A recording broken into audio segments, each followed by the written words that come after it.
How you doing, guys? Welcome to 302 Sobriety. I didn't tape. I didn't do a video last week. Still going through a lot of stuff in my head. I'm supposed to be doing step 4 today, but I want to speak on something. The reason also why I didn't tape anything last week was because I put things at times before my sobriety. I'm not perfect. I try to do well. I'm still sober. I've been sober. October 31st, it'll be 3 years for me. So my thing is the struggle, the journey that I go through, and that's what I want to share with you guys. What I put in front of my sobriety was work. I started putting in more hours, trying to earn more money, and that's not. When I started this journey, it wasn't all about that. It wasn't all about the money. It was about having less, but feeling and knowing that I have more. I downsized an extreme, and I'm talking about extreme. I don't buy like the knickknacks that I used to buy just for looks because I look at it because I like it. I buy my necessities, and I try to keep that for me. I have a car. Car takes me from point A to point B. I could save for tomorrow, which I wasn't. What I do is make sure that I have my spiritual ground. That's first, above everything. I have a place to live. It's simple. I don't have a lot of furniture, a lot of junk around, and I like it that way. I live by myself. I have my kids that come over, and I provide. If I need food, I go out and buy it. I don't have to keep like stock load of food like I'm going to run out. A hoarder. I stopped all that. Things that I liked and I had a craving for, or things that I wanted to try new. I spent so much money on it, and then I let go of that idea and moved to another idea. I've been stopping all that. I'm trying to live within my means, because the more I make, the more my means are higher, and I want more. For me, as long as I can eat, survive, I'm simple. I could go out once in a while, have a good time. I don't have to be extravagant. I don't have to be the show off like I was before. I had the big bucks and paying for everybody. It's not about that anymore. That lifestyle is gone. I've relaxed. And because addicts take things to the extreme, and I'm an addict, when I work, I take working to an extreme. I want to be perfect. I want to control everything. I want to control my environment. I want to control other people. You name it, I want to control. And I always have to keep remembering the only thing I can control is what's in here, not what I see out here. Anything I see from my eyes, I cannot control. I can't control the wind. I can't control animals. I can't control people. I can't control the electricity. I can't do any of that. I could only control how I accept things. And that is a big, very big thing for addicts. I have to drop my ego. My ego is out big ass, bad boy. People see me now, they say, wow, you're nice. I can't picture you. Well, reverse it tenfold. Yeah, I'm nice now, but I wasn't.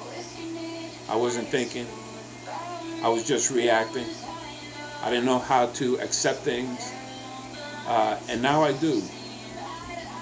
I learned to acknowledge things that happen to me that make me do certain things that are not healthy.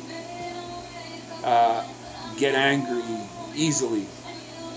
and then I take it out on myself by getting high, getting drunk, whatever it is, or doing damage to other people, not caring. I can't do that anymore. I don't do that anymore. So I'm going to do step 4. It's going to take a little time, and step 4 is a deep step, and it's something everybody tries to avoid as long as they can when they do this process. I don't know what. I do know. I didn't want to see my past. I didn't want to take inventory of my past. You'll see what I mean, and I'm going to read it. Step 4. Made a searching and fearless moral inventory of ourselves. Creation gave us instincts for a purpose. Without them, we wouldn't be complete human beings. If men and women didn't exert themselves to be secure in their persons, made no effort to harvest food or construct shelter, there would be no survival. If they didn't reproduce, the earth wouldn't be populated. If there were no social instincts, if men cared nothing for the society of one another, there would be no society. So these desires for the sex relation, for material and emotional security, and for companionship are perfectly necessary and right, and surely God-given. Yet these instincts, so necessary for our existence, often far exceed their proper function. Powerfully, blindly, many times subtly, they drive us, dominate us, and insist upon ruling our lives. That's what I was talking about, putting things first for myself.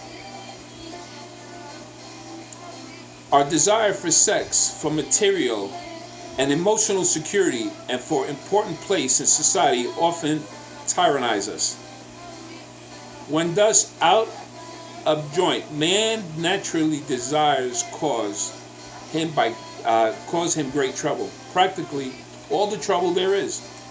No human being, however good, is exempt from these troubles.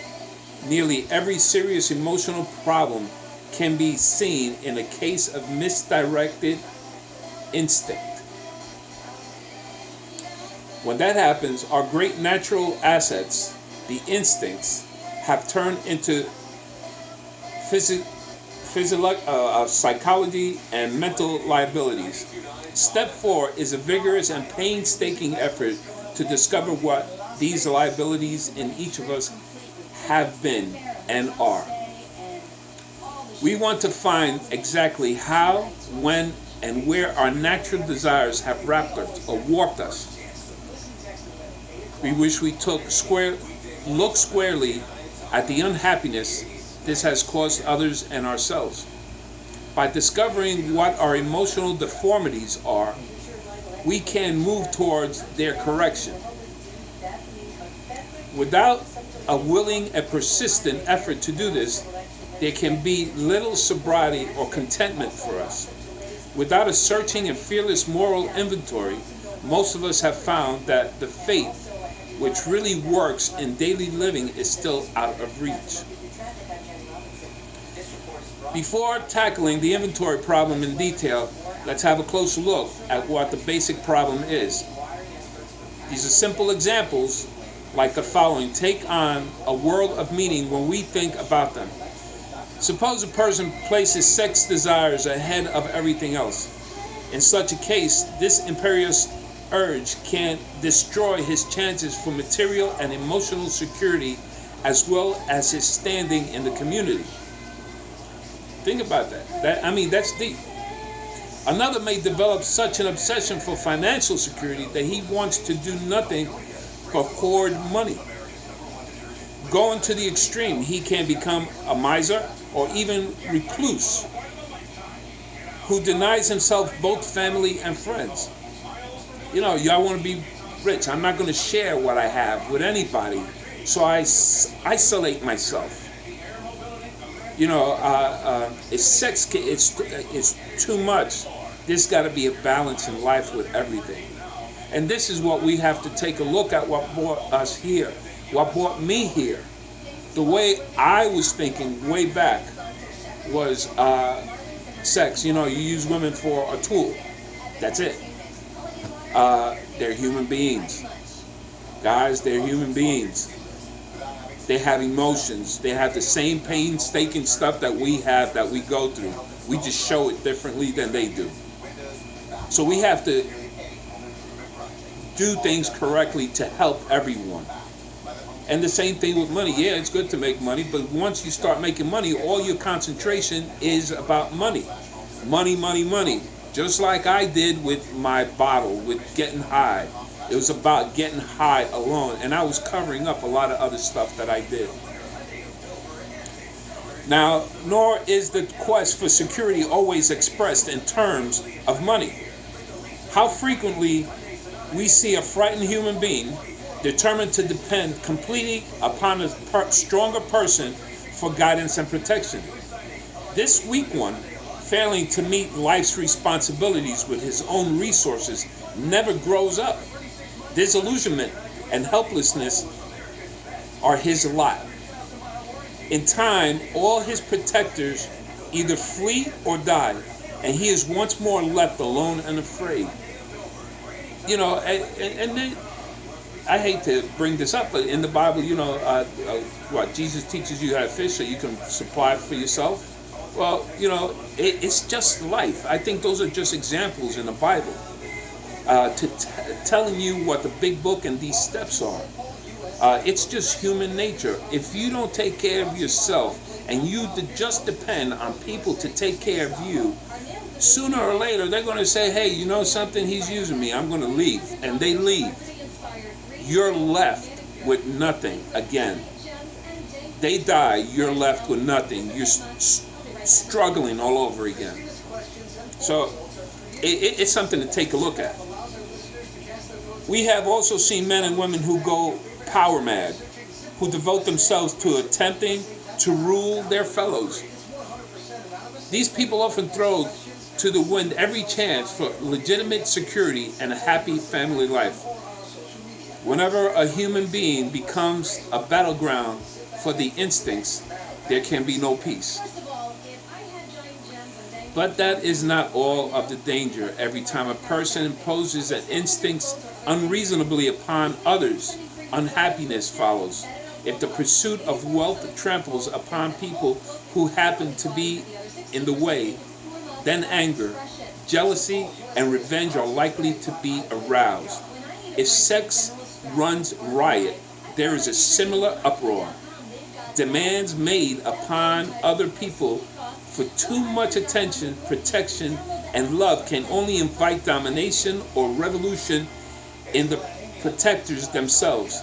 Two emotions quite as unhealthy as the demands for evoked them. When an individual desires for prestige becoming uncontrollable, whether it's sewing circle or an international conference table, other people suffer and often revolt. This collusion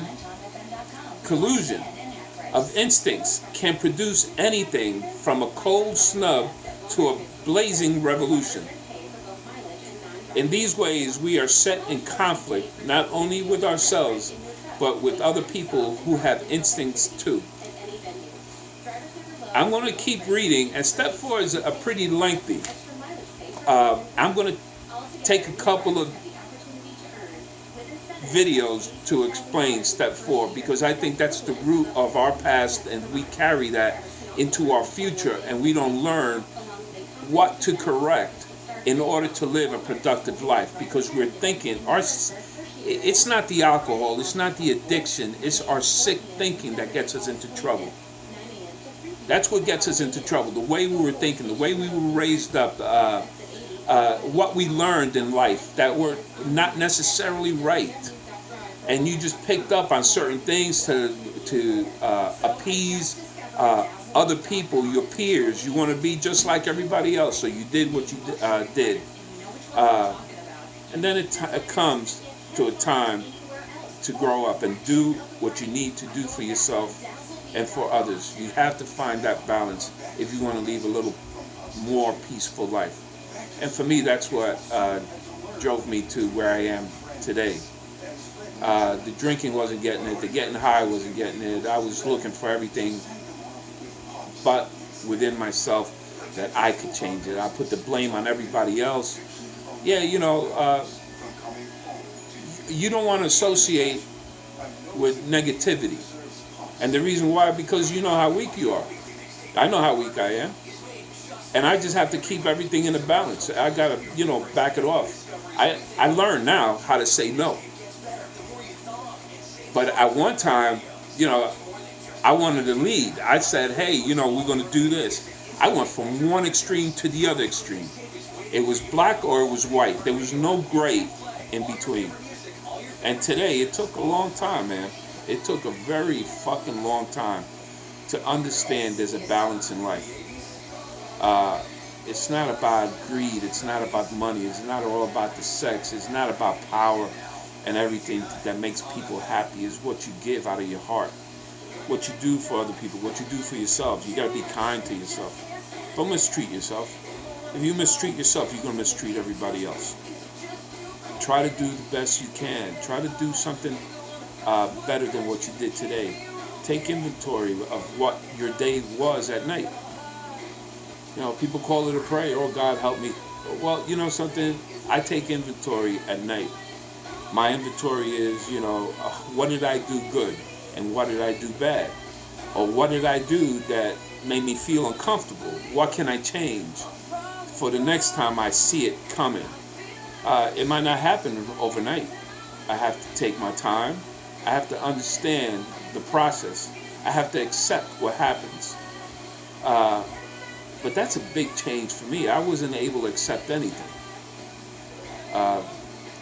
These steps have made me grow. They don't brainwash you. The only time something brainwashes you is if you want it to. There's no magic voodoo stuff on you that say, well, you're going to turn into this. You're going to stop drinking. No, it's what you want. This is what I wanted. I wanted to stop my drinking. I wanted to stop the high. I wanted to stop hiding my emotions. I wanted to be truthful and not be somebody else that I wasn't. And it's working. It's working for me slowly. I'm doing a whole lot better. I catch things, and then I go back to my last week. My buddy, real good friend, died. Killed himself. And it was devastating to me. It's still devastating to me because it was out of his character, but that's how baffling we as people are. The disease process, the mental issues that we go through. The more we stay in our own head and we don't feed any positivity, we're going to create chaos in our own mind. We could create any story. Oh, he's looking at me. We could create paranoia. We could create anything. And if you believe it strong enough, you're in trouble. There's a balance. And an instinct shows you got to feel your whole body. Not only your mind, but you got to feel your heart. When you walk in a place and you know something ain't up, that's right. Something that's not right. Listen to it. Don't block it. Because that's the part of your body that's telling you, oh, buddy, get the hell out of there. Get the fuck out of there real quick. That's your inner strength. That's your positivity. That's your safe zone. You are your own protector. You got to learn how to take care of yourself. Don't ever lose that. I don't care how long. I'll tell you something right now. I don't care how long I've been drinking or anything. There's certain things at my time then that I'm not going to lose now because that's what kept me alive. I'm not that stupid, but I'm not going to treat people cruel and evil and treat myself evil and do things that are wrong to people or to myself. But I have to protect myself. Trust me, I will. Don't lose everything. Don't be a doormat. I'm not saying be a doormat, do these steps and go be a doormat. Go to these rooms and all of a sudden you're an angel. No, it's not about that. It's finding the balance. Because if you're listening to this video, that means you are at one spectrum, on one side of the spectrum.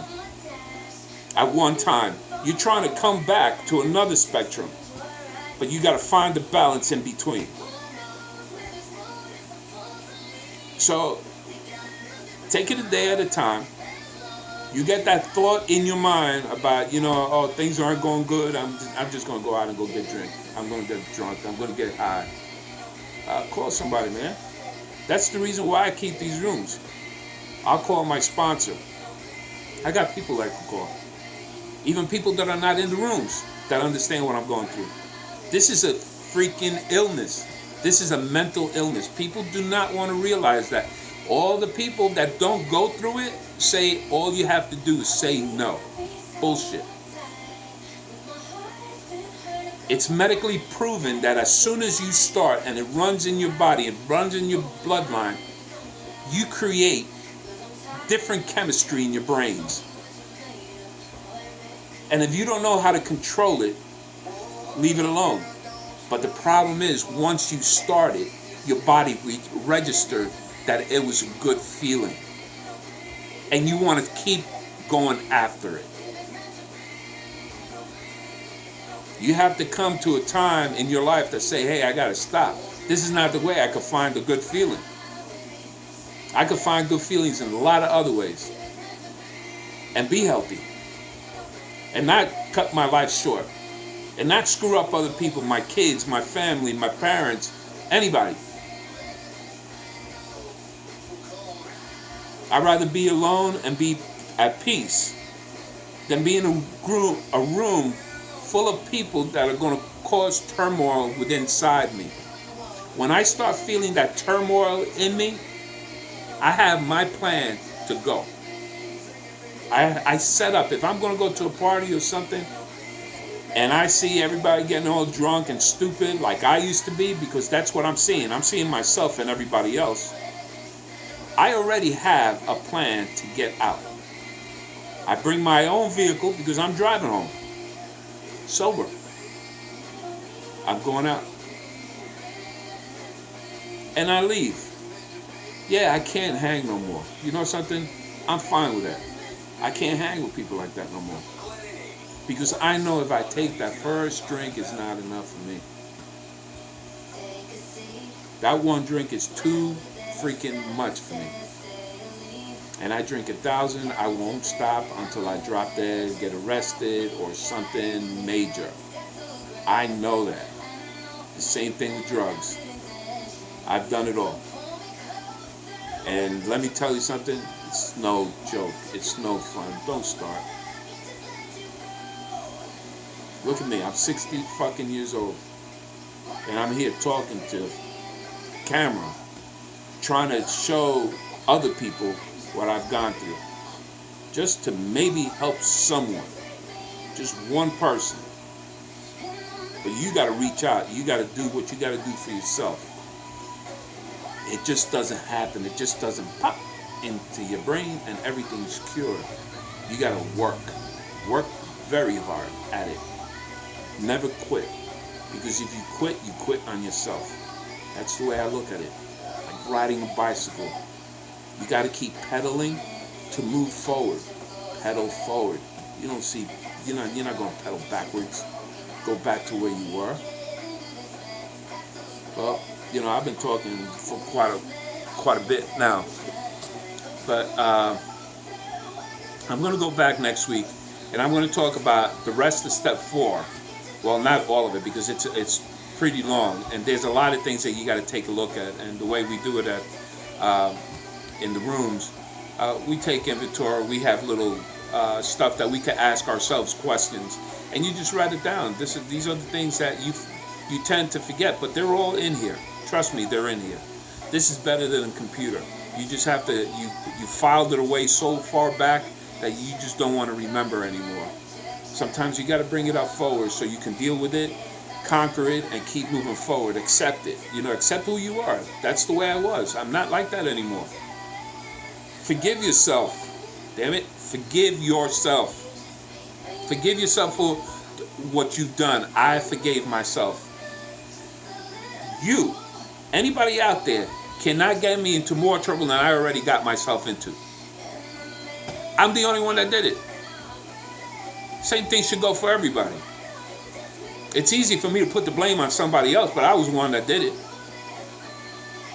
So if I'm talking to you on a video and telling you about what I've done in the past, how much harm can you do to me now that I've already done?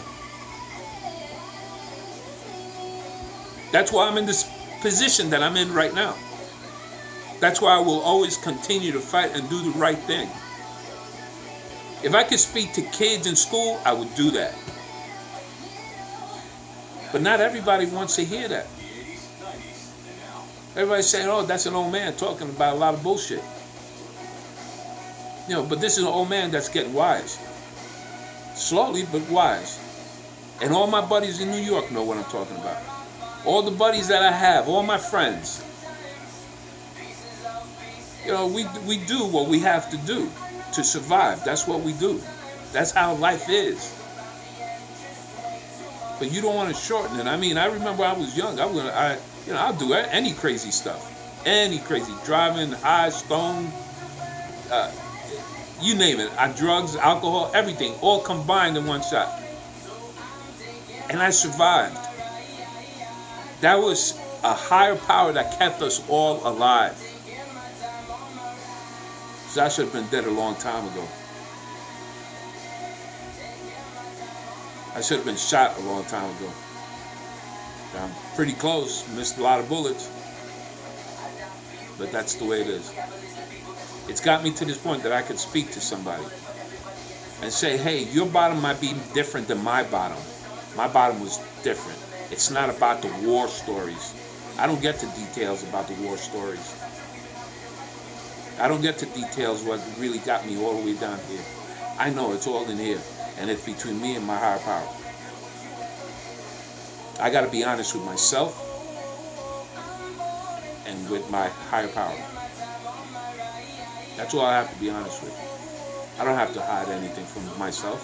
I know how I was. I don't have to make up crap. You guys, again, there's a better way of life. Find it. Doesn't have to be the rooms. Hey, I like the rooms. It's free. They give me something positive. But there's a lot of other programs. There's a lot of rehabs. There's a lot of places out there. Try something. If that doesn't work, go to something else. Go to something until you get the message. Until, like I got, the miracle. My miracle was to understand, whoa, that's right.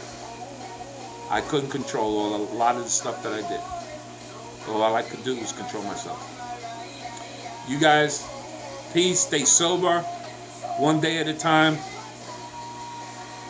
And I pray for everybody. Later.